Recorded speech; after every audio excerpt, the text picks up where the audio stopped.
আদানির সঙ্গে চুক্তি পর্যালোচনায় 1 মাসের মধ্যে কমিটি করার নির্দেশ হাইকোর্টের। চুক্তি কেন বাতিল নয় জানতে রুল।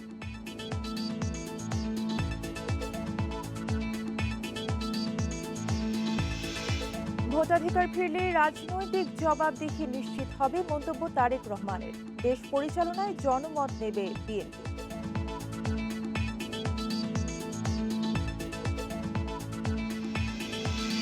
জরুরি সংস্কার করে দ্রুতই নির্বাচন, জানান আইন উপদেষ্টা। সাইবার অপরাধ ঠেকাতে আসছে নতুন আইন।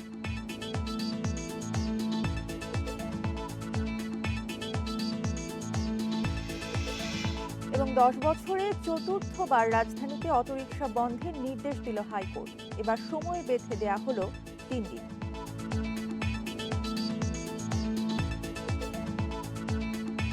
স্বাগত সংবাদ সন্ধ্যায়, সঙ্গে আছে তাসনিমে জান্নাত অর্থী। শিরোনাম শুনছিলেন, এবারে বিস্তারিত। ভারতের আদানি থেকে বিদ্যুৎ কেনার অসম চুক্তি কেন বাতিল হবে না জানতে চেয়ে রুল জারি করেছে হাইকোর্ট। সেই সাথে চুক্তি পুনর্মূল্যায়নে বিশেষজ্ঞ কমিটি গঠনের নির্দেশ দিয়েছে আদালত। 2 মাসের মধ্যে নথিপত্র দাখিল ও প্রতিবেদন দিতে হবে কমিটিকে। মঙ্গলবার হাইকোর্টের একটি দ্বৈত বেঞ্চ এই নির্দেশ দেয়। 2017 সালে আদানির সাথে 25 বছর মেয়াদী বিদ্যুৎ কেনার চুক্তি হয়। অভিযোগ আছে বিনা টেন্ডারে চুক্তি করা হয় তাড়াহুড়া করে। এরই মধ্যে ঝাড়খণ্ডের গড্ডায় 1600 মেগাওয়াট বিদ্যুৎ কেন্দ্র করে বাংলাদেশে সরবরাহ করছে আদানি। কিন্তু এই চুক্তিকে স্বার্থবিরোধী বলছেন বিশ্লেষকেরা। হাইকোর্টের শুনানিতেও নানা অনিয়ম তুলে ধরেন রিটকারী আইনজীবী। পরে আদানির সাথে চুক্তি পর্যালোচনায় জ্বালানি বিশেষজ্ঞদের নিয়ে কমিটি করার নির্দেশ দেয় আদালত। চুক্তিটার সিগনেচারের পূর্বে আদানি গ্রুপের সাথে যে দর কষাকষি হয়েছিল, সেই দর কষাকষি সংক্রান্ত যত মিনিট আছে এবং যত আপনার তথ্য উপাত্ত আছে, ডকুমেন্টস আছে, সেইগুলো 1 মাসের মধ্যে আদালতের সামনে উপস্থাপনের জন্য নির্দেশ দিয়েছেন। এই চুক্তিটির সব টার্মস অ্যান্ড কন্ডিশনস আমাদের দেশের স্বার্থ পরিপন্থী কী কী আছে সেইগুলো বিশ্লেষণ করে আদালতের কাছে 2 মাসের মধ্যে একটা রিপোর্ট জমা দিবেন। সবার আগে দেশের স্বার্থ রক্ষায় কাজ করার আহ্বান জানায় হাইকোর্ট। আদালত এও বলেছেন, আমরা প্রতিবেশীর স্বার্থে সমতা এবং ন্যায্যতার ভিত্তিতে সুষম এবং ভালো সম্পর্ক চাই। বাংলাদেশ অ্যারাউন্ড $30 বিলিয়ন সেভ করবে যদি এই চুক্তিটাকে রিভিউ করা হয় কিংবা এই চুক্তি থেকে বের হয়ে আসা হয়। ন্যায্যতার ভিত্তিতে চুক্তি পুনর্মূল্যায়ন না করলে আদানির বিরুদ্ধে আন্তর্জাতিক আদালতে যাওয়ার সুযোগ রয়েছে বলেও জানান আইনজীবী। Jahidul Bashar, Independent News, Dhaka. রাজনৈতিক জবাবদিহিতা নিশ্চিত করতে জনগণের ভোটাধিকার প্রতিষ্ঠা করতে হবে বলে মন্তব্য করেছেন বিএনপির ভারপ্রাপ্ত চেয়ারম্যান তারেক রহমান। মঙ্গলবার বিকেলে রাজধানীতে এক অনুষ্ঠানে কথা বলেন তিনি। রাজধানীর কাকরাইলে ডিপ্লোমা ইঞ্জিনিয়ার্স ইনস্টিটিউশনে রাষ্ট্র কাঠামো মেরামতের রূপরেখার 31 দফা ও জনসম্পৃক্তি বিষয়ক ঢাকা বিভাগীয় প্রশিক্ষণ কর্মশালার আয়োজন করে বিএনপি। সেখানে অংশ নেন ঢাকা বিভাগের 11টি জেলার সভাপতি ও সাধারণ সম্পাদকরা। দিনব্যাপী কর্মশালার প্রশ্নোত্তর পর্বে দল ও রাজনীতি নিয়ে বিভিন্ন প্রশ্নের উত্তর দেন দলটির ভারপ্রাপ্ত চেয়ারম্যান তারেক রহমান।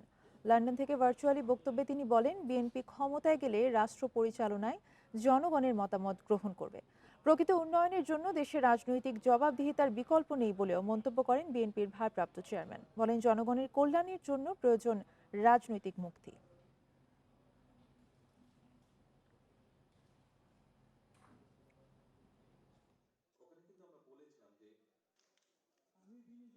জনগণের রাজনৈতিক এবং অর্থনৈতিক মুক্তি দুটোই দরকার। তাহলে যেই সংস্কারই করি, যাই করি আমরা, কোনোটিই কাজে লাগবে না। অর্থাৎ রাজনৈতিক মুক্তি কি? রাজনীতির ভাষায় যদি রাজনৈতিক মুক্তি বলি, তাহলে হচ্ছে অ্যাকাউন্টেবিলিটি বা জবাবদিহিতা তৈরি করতে হবে। যার যা ইচ্ছা করে চলে যাবে সেটি করা যাবে না। সেটা যেই হোক, সরকার হোক, বিরোধী দল হোক, যে কোনো রাজনৈতিক দল হোক, রাজনৈতিক কর্মী হোক। অতি প্রয়োজনীয় কিছু সংস্কার করে যত দ্রুত সম্ভব নির্বাচন দেওয়া হবে বলে জানিয়েছেন আইন উপদেষ্টা আসিফ নজরুল। বুধবার উপদেষ্টা পরিষদের রাজনৈতিক দলের বিরুদ্ধে ব্যবস্থা নিতে ট্রাইব্যুনাল সুপারিশ করতে পারবে এমন অধ্যাদেশ উঠবে বলে জানান উপদেষ্টা।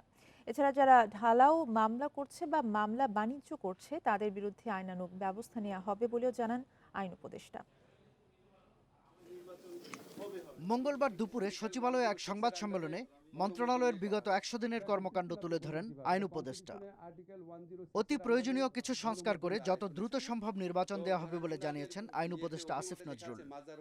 তিনি বলেন, কেউ চায় না আগের মতো কোনো ভুয়া নির্বাচন হোক, আর এটাও ইচ্ছা নেই নির্বাচনে বিজয়ী হয়ে কেউ আবার ভুয়া নির্বাচন করার সুযোগ পাক। মোস্ট এসেনশিয়াল কিছু সংস্কার করে যত দ্রুত সম্ভব নির্বাচন দেব। আমরা খালি জাস্ট এই জিনিসটা চাই না যে আপনার আগের মতো কোনো ভুয়া নির্বাচন হোক, আর এটা চাই না নির্বাচনে বিজয়ী হয়ে কেউ আপনার আবার ভুয়া নির্বাচন করার সুযোগ পাক। এটা ছাড়া আর কোনো স্বার্থ নাই। উপদেষ্টা বলেন, কোনো রাজনৈতিক দলের বিরুদ্ধে মানবতা বিরোধী অপরাধের অভিযোগ থাকলে ট্রাইব্যুনাল প্রয়োজনীয় শাস্তিমূলক ব্যবস্থা নিতে সুপারিশ করতে পারবে। এমন বিধান রেখে আন্তর্জাতিক অপরাধ ট্রাইব্যুনাল আদেশের সংশোধনী প্রস্তাবের খসড়া তৈরি করা হয়েছে। খসড়াটি অনুমোদনের জন্য বুধবার উপদেষ্টা পরিষদের বৈঠকে উপস্থাপন করা হবে। আদালত যদি মনে করে তাহলে প্রয়োজনীয় ব্যবস্থা, শাস্তিমূলক ব্যবস্থা গ্রহণ করার জন্য তারা সুপারিশ করতে পারবে। কনসার্ন অথরিটির কাছে সুপারিশ করবে। কনসার্ন যে সমস্ত অথরিটি রাজনৈতিক দলের ব্যাপারে শাস্তিমূলক ব্যবস্থা নেওয়ার আপনার রয়েছে, অনুমোদন রয়েছে, স্বরাষ্ট্র মন্ত্রণালয় আছে, তারপর আপনার ধরেন আমাদের ওই পলিটিক্যাল পার্টি অর্ডিন্যান্স আছে, নির্বাচন কমিশন আছে। এছাড়া সাইবার সিকিউরিটি অ্যাক্ট বাতিল করে সাইবার সুরক্ষা আইন করা হচ্ছে জানিয়ে উপদেষ্টা বলেন, সাইবার সিকিউরিটি আইনে কথা বলার অধিকারের জন্য যেসব মামলা করা হয়েছে সব বাতিল করা হবে, তবে হ্যাকিং ও সাইবার অপরাধের বিষয়ে মামলা থাকবে। শাহাদাত স্বপন, ইন্ডিপেন্ডেন্ট নিউজ, ঢাকা। বাংলাদেশে অবাধ, সুষ্ঠু ও স্বচ্ছ নির্বাচন হবে এমন আশা করে কমনওয়েলথ। ভোটের মধ্য দিয়ে এদেশের মানুষের মতামত প্রতিফলিত হবে এমনটাই আশা সংস্থাটির। মঙ্গলবার নির্বাচন কমিশন ভবনে সংস্কার কমিশনের সাথে সৌজন্য সাক্ষাৎ শেষে এসব কথা বলেন সংস্থাটির প্রতিনিধিরা। ৩ অক্টোবর নির্বাচন ব্যবস্থা সংস্কার কমিশন গঠন করে অন্তর্বর্তী সরকার। ৯০ দিনের মধ্যে প্রধান উপদেষ্টার কাছে সুপারিশ সহ প্রতিবেদন দেওয়ার কথা রয়েছে ৮ সদস্যের কমিশনের। সুপারিশ চূড়ান্ত করার লক্ষ্যে বিভিন্ন পক্ষের সাথে মতবিনিময় করছে সংস্কার কমিশন। নির্বাচন নিয়ে আগ্রহী বিদেশিরাও। মঙ্গলবার সকালে নির্বাচন কমিশন সচিবালয়ে সংস্কার কমিশনের সাথে সৌজন্য সাক্ষাৎ করে কমনওয়েলথের প্রতিনিধিরা। দ্বাদশ জাতীয় সংসদ নির্বাচনকে কমনওয়েলথ বৈধতা দিয়েছিল, তাই বর্তমানে তাদের অবস্থান জানতে চাইলে প্রতিনিধি দলের প্রধান জানান, ২০১৪ সালের নির্বাচন পর্যবেক্ষণ করলেও ১৮ ও ২৩ সালে আসেনি কমনওয়েলথ। বলেন, এবার কমনওয়েলথ কোনো সমস্যা সমাধানের জন্য আসেনি।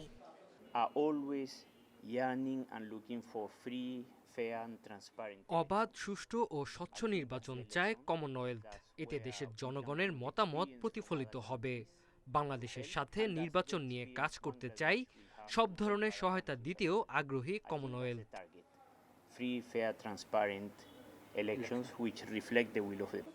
সংস্কার কমিশনের প্রধান ডক্টর বদিউল আলম মজুমদার জানান, কোনো প্রেসক্রিপশন নিয়ে আসেনি কমনওয়েলথ, কোনো কিছু চাপিয়ে দেওয়াও তাদের উদ্দেশ্য নয়। আমাদের নির্বাচনী ব্যবস্থা সম্পর্কে তারা জানতে আগ্রহী এবং আমাদের সাথে অনেক কিছু মতামত আদান প্রদান হয়েছে। তো ওনারা চাচ্ছেন যে আমাদের দেশে একটা সুষ্ঠু নিরপেক্ষ নির্বাচন হোক এবং এই নির্বাচন সুষ্ঠু নিরপেক্ষ নির্বাচন নিশ্চিত করার ব্যাপারে ওনারা সহায়তা করতে চান। বাংলাদেশে গ্রহণযোগ্য নির্বাচন অন্যদের জন্য উদাহরণ হবে বলে আশা করে কমনওয়েলথ। সুলতানা জাহান মিতু, ইন্ডিপেন্ডেন্ট নিউজ, ঢাকা।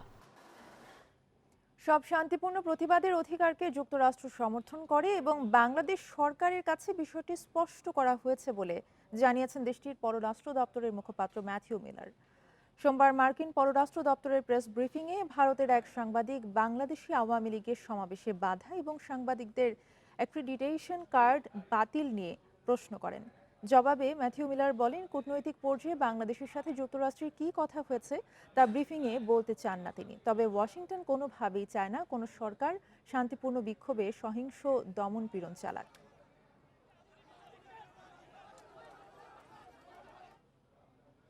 ন্যায় বিচারের স্বার্থে শেখ হাসিনাকে ভারতের ফেরত দেওয়া উচিত বলে মন্তব্য করেছেন অন্তর্বর্তী সরকারের প্রধান উপদেষ্টা ডক্টর মোহাম্মদ ইউনূস। শেখ হাসিনাকে ফিরিয়ে আনার চেষ্টা করা হবে বলে জানিয়েছেন তিনি। নির্বাচনে আওয়ামী লীগের প্রতিদ্বন্দ্বিতা নিয়ে কোনো আপত্তি নেই বলেও জানান ডক্টর ইউনূস। ভারতীয় সংবাদ মাধ্যম দ্য হিন্দুকে দেয়া সাক্ষাৎকারে এসব কথা বলেন অন্তর্বর্তী সরকার প্রধান। দ্য হিন্দুর প্রশ্নের জবাবে ডক্টর ইউনূস বলেন, ক্ষমতাচ্যুত প্রধানমন্ত্রী শেখ হাসিনার ভারতে অবস্থান করা অসুবিধা নয়, তবে সেখান থেকে তিনি রাজনৈতিক কর্মকাণ্ড চালিয়ে যাচ্ছেন, এটি সমস্যা। এ সময় ঢাকা দিল্লি সম্পর্ক সংস্কারের বিষয়টিও তুলে ধরেন প্রধান উপদেষ্টা। বাংলাদেশের হিন্দু ও অন্যান্য সংখ্যালঘু সম্প্রদায়ের নিরাপত্তার বিষয়েও কথা বলেন ডক্টর ইউনূস। সংখ্যালঘুদের নিয়ে নতুন মার্কিন প্রেসিডেন্ট ডোনাল্ড ট্রাম্পের উদ্বেগকে প্রোপাগান্ডা বলে মন্তব্য করেন প্রধান উপদেষ্টা।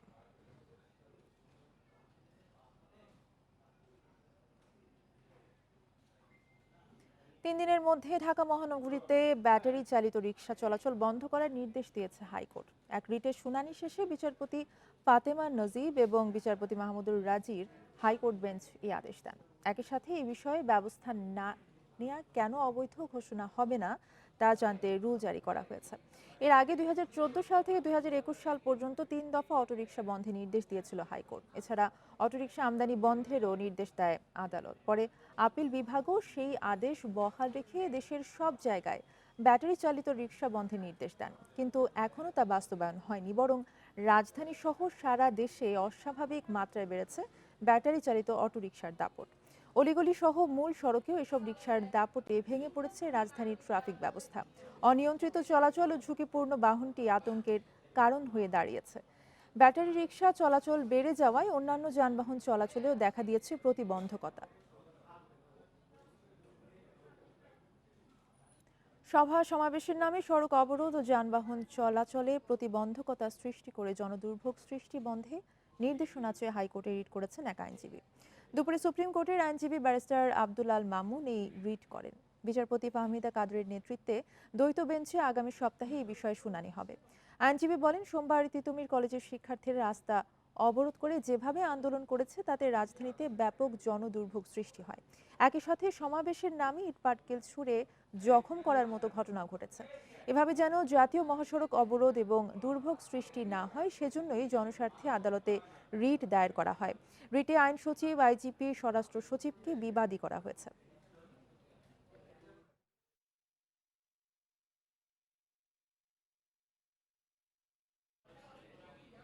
অনিবার্য কারণে রাজশাহীর সারদা পুলিশ একাডেমিতে 40তম ব্যাচের এএসপি এবং এসআইদের সমাপনী কুচকাওয়াজ স্থগিত করা হয়েছে।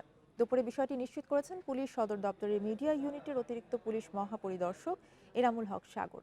তিনি জানান, অনিবার্য কারণবশত এই কুচকাওয়াজ স্থগিত করা হয়েছে। পরবর্তী তারিখের বিষয়ে এখনো কোনো সিদ্ধান্ত হয়নি। এর আগে গতকাল প্রশিক্ষণরত এসআইদের মধ্যে আরও 3 জনকে অব্যাহতি দেওয়া হয়েছে। তাদের বিরুদ্ধে শৃঙ্খলা ভঙ্গের অভিযোগ রয়েছে। সারদা পুলিশ একাডেমিতে 40তম ব্যাচে এ নিয়ে 804 জন প্রশিক্ষণার্থী এসআইদের মধ্যে 313 জনকে অব্যাহতি দেওয়া হয়েছে।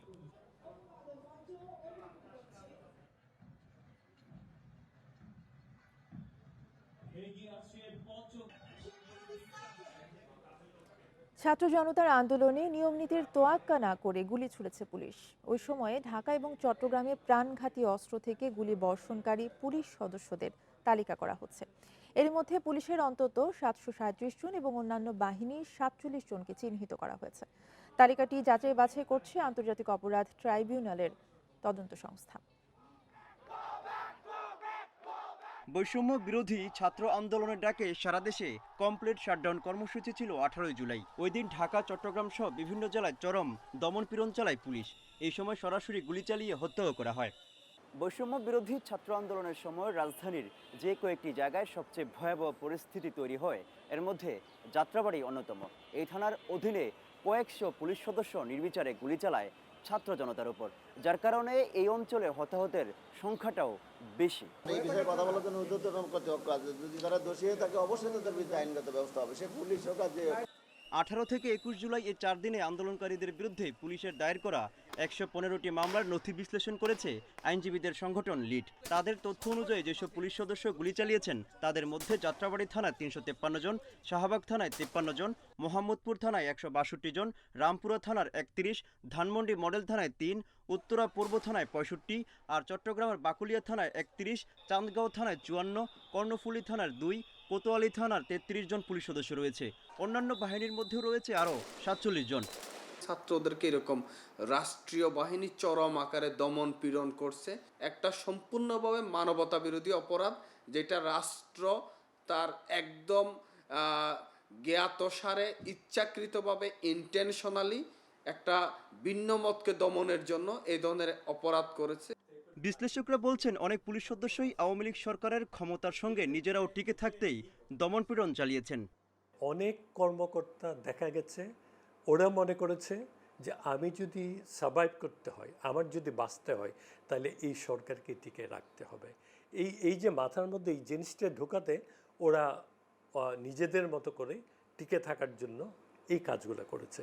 পুলিশ কি কারণে মানুষকে মারবে, কাকে মারবে? ওইখানে তো পুলিশের ছেলেও থাকতে পারে, পুলিশের ভাইও থাকতে পারে, পুলিশের বাবাও থাকতে পারেন না? এই দেশের তো নাগরিক। এই যে জনগণ মব করছে তারা তো বিদেশ থেকে আসেনি। পুলিশ সদর দপ্তর জানিয়েছে মাঠ পর্যায়ে ছাত্র জনতার উপর গুলিবর্ষণকারী ও নির্দেশদাতাদের আইনের আওতায় আনা হচ্ছে। Mohammad Omar Faruk, Independent News, Dhaka. ভোক্তাদের স্বস্তি দিতে এবার ট্রাক সেলের মাধ্যমে ভর্তুকি মূল্যে আলু বিক্রি করবে টিসিবি। সংস্থাটির ট্রাকে প্রতি কেজি আলুর দাম পড়বে 40 টাকা। একজন ক্রেতা কিনতে পারবেন সর্বোচ্চ 3 কেজি আলু। মঙ্গলবার এক বিজ্ঞপ্তিতে এসব তথ্য জানিয়েছে টিসিবি। এতে বলা হয়, ভর্তুকি মূল্যে টিসিবির পণ্য বিক্রির কার্যক্রম চলমান রয়েছে। এর পাশাপাশি এখন থেকে আলু বিক্রির সিদ্ধান্ত নেওয়া হয়েছে। বুধবার থেকে ঢাকা মহানগরীতে 50টি ও চট্টগ্রাম মহানগরীতে 20টি ট্রাকের মাধ্যমে 40 টাকা কেজি দরে আলু বিক্রি শুরু হবে। বিজ্ঞপ্তিতে আরও জানানো হয়, প্রতি লিটার ভোজ্য তেল 100 টাকা, মসুর ডাল 60 টাকা এবং চাল 30 টাকায় বিক্রি হবে। একজন গ্রাহক সর্বোচ্চ 2 লিটার তেল, 2 কেজি মসুর ডাল এবং 5 কেজি চাল কিনতে পারবেন।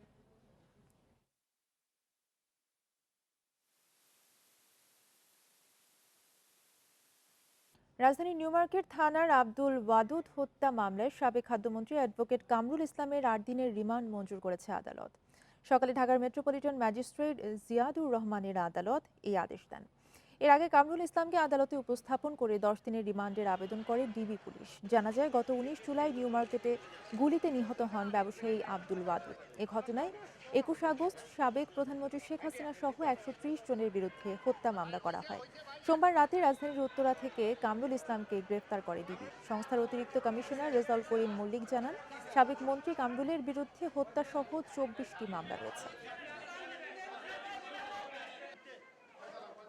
ওনার নির্দেশেই এই হত্যাকাণ্ড ঘটেছে। উনি সারা বাংলাদেশকে শেখ হাসিনার সেকেন্ড ইন কমান্ড হিসাবে আমরা দেখেছি মিডিয়াতে উনি কাজ করেছে। যে অর্ডারে আমরা একজন আইনের ছাত্র হিসাবে, আইনজীবী হিসাবে মনে করেছি যে আইনের শাসন প্রতিষ্ঠিত হয় নাই, এবং সেই অর্ডারের এগেইনস্টে আমরা উচ্চ আদালতে যাব এবং উচ্চ আদালতে আমরা যে সাবমিশন রাখবো এবং আমরা আশা করি যে উচ্চ আদালতে আমরা ন্যায় বিচার পাবো। তাহলে আইন আদালতের অক্টোবর পর্যন্ত 3 মাসে আগের বছরের একই সময়ের চেয়ে চট্টগ্রাম বন্দরে কন্টেইনার হ্যান্ডলিং বেড়েছে 10%। মঙ্গলবার দুপুরে বন্দরের ফজলুর রহমান মুন্সি অডিটোরিয়ামে সংবাদ সম্মেলনে এই তথ্য জানিয়েছেন চেয়ারম্যান। বলেছেন, সব টার্মিনাল পরিচালনায় আরও স্বচ্ছতা আনতে চান তারা। এছাড়া প্রতিযোগিতা বাড়াতে দরপত্র প্রক্রিয়াকেও ঢেলে সাজানো হচ্ছে। গেল আগস্ট থেকে 3 মাসে বন্দরে কন্টেইনার হ্যান্ডলিং হয়েছে 8,30,582 একক। 2023 সালে একই সময়ে প্রায় 77,000 একক কম ছিল। বিশ্ব পরিস্থিতি আর দেশের রাজনৈতিক পট পরিবর্তনের মধ্যে এই প্রবৃদ্ধিকে ইতিবাচক মনে করছে বন্দর কর্তৃপক্ষ। দায়িত্ব গ্রহণের পর মঙ্গলবার দুপুরে প্রথম গণমাধ্যমকে এসব তথ্য দেন বন্দরের chairman rear admiral SM Moniruzzaman. বলেন, এরই মধ্যে জাহাজের গড় অবস্থানকাল 4 দিন থেকে 1 দিনে নামিয়ে আনা হয়েছে। কন্টেইনার জট 45,500 থেকে 34,000-এ এসেছে। আরও এটা প্রতিযোগিতামূলক এবং অংশগ্রহণমূলক করার জন্য এই ক্লজটাকে পরিবর্তন করার জন্য ইতিমধ্যে একটা গেজেটের সংস্কার আনার জন্য মন্ত্রণালয়ে আমরা এখান থেকে ফাইনাল করে পাঠিয়েছি। তা আশা করি এটা হয়তো এই মাসের মধ্যে হয়তো আমরা পেয়ে যাব, আশা করি। তো পেয়ে গেলে তারপরে আমরা সাথে সাথে আমরা ওপেন টেন্ডারে চলে যাব। চেয়ারম্যান আরও জানান, বন্দরের কার্যক্রমকে গতিশীল করতে অটোমেশন বাড়ানোর কাজ শুরু করেছেন তারা। ইতোমধ্যে মোবাইল ক্রেন, লো বেড ট্রেইলার, হেভি ট্রাক্টর কেনা হয়েছে। আরও যন্ত্রপাতি কেনার কাজ চলছে। পোর্ট যে কমিউনিটি সিস্টেম যেটা আছে, এটা আসলে হাইব্রিড। এখানে ট্র্যাডিশনালও আছে, কিছু আমাদের টেকনোলজিও আছে, বাট আমরা এটা চাচ্ছি কমপ্লিট একটা সিঙ্গেল উইন্ডোতে আনতে। সেই জন্য আমাদের কাস্টমস এবং পোর্ট দুইটাকে আসলে ইন্টিগ্রেটেড থাকতে হবে। এই জায়গায় এখন সব ম্যানুয়ালি হয়, ফিজিক্যাল মুভমেন্ট হয়। যখন এটা ইন্টিগ্রেটেড হয়ে যাবে তখন অনেক ফাস্ট হয়ে যাবে। চট্টগ্রাম বন্দর চলতি অর্থ বছরে এখনো পর্যন্ত 16.5 কোটি টাকা রাজস্ব আদায় করেছে, যা গত বছরের তুলনায় প্রায় 22% বেশি। অনুপম শীল, ইন্ডিপেন্ডেন্ট নিউজ, চট্টগ্রাম। চট্টগ্রামের আইন শৃঙ্খলা পরিস্থিতি সন্তোষজনক নয় বলে মন্তব্য করেছেন স্বরাষ্ট্র উপদেষ্টা লেফটেন্যান্ট জেনারেল অবসরপ্রাপ্ত জাহাঙ্গীর আলম চৌধুরী। দুপুরে চট্টগ্রামের দামপাড়া পুলিশ লাইন্সের মিডিয়া সেন্টারে সাংবাদিকদের সঙ্গে মত বিনিময়ে এই কথা বলেন তিনি। বিভিন্ন বাহিনীর সদস্যদের উপস্থিতিতে পরিস্থিতি কিভাবে আরও ভালো করা যায় এই বিষয়ে আলোচনা হয়েছে উল্লেখ করে সবার সহযোগিতা চান স্বরাষ্ট্র উপদেষ্টা। বলেন, ভুয়া মামলায় কেউ যাতে হেনস্থার শিকার না হয় সেদিকে সরকার সজাগ রয়েছে। এছাড়া প্রতিবেশী দেশের কয়েকটি গণমাধ্যম মিথ্যা তথ্য দিয়ে উস্কানি ছড়াচ্ছে বলেও অভিযোগ করেন জাহাঙ্গীর আলম চৌধুরী।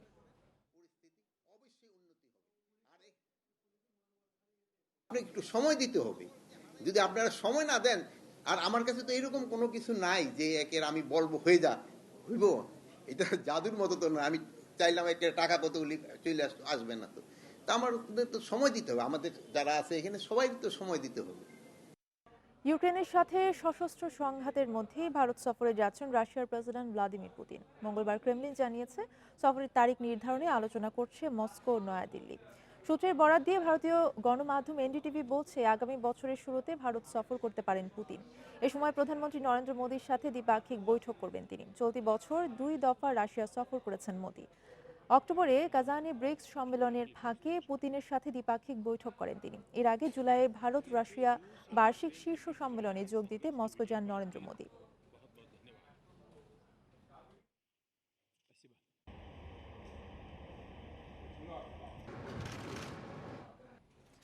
স্বাধীন বাংলা ফুটবল দলের অধিনায়ক জাকারিয়া পিন্টুকে শেষ শ্রদ্ধা জানিয়েছেন ক্রীড়াঙ্গন সহ সর্বস্তরের মানুষ। প্রেস ক্লাবে জানাজা শেষে রাষ্ট্রীয় মর্যাদায় মিরপুর বুদ্ধিজীবী কবরস্থানে সমাহিত করা হয় স্বাধীনতা পুরস্কার জয়ী এই ফুটবলারকে। সকালে তার মরদেহ প্রথমে নেওয়া হয় মোহামেডান ক্লাব প্রাঙ্গণে। দীর্ঘ 14 বছর ঐতিহ্যবাহী ক্লাবের অধিনায়কত্ব করেছিলেন জাকারিয়া পিন্টু। ক্লাবের বর্তমান ও সাবেক খেলোয়াড় সংগঠকরা শেষ শ্রদ্ধা জানান প্রিয় অধিনায়ককে। সেখানে জানাজার শেষে তার মরদেহ নেওয়া হয় বাফুফে ভবনে। স্বাধীন বাংলাদেশের জাতীয় দলেও প্রথম দলপতির দায়িত্বে ছিলেন তিনি। সেখানে নবনির্বাচিত কার্যনির্বাহী কমিটির সদস্যরা শেষবার বিদায় জানান কিংবদন্তি এই ফুটবলারকে। এ সময় তাকে নিয়ে স্মৃতিচারণ করে অনেকেই।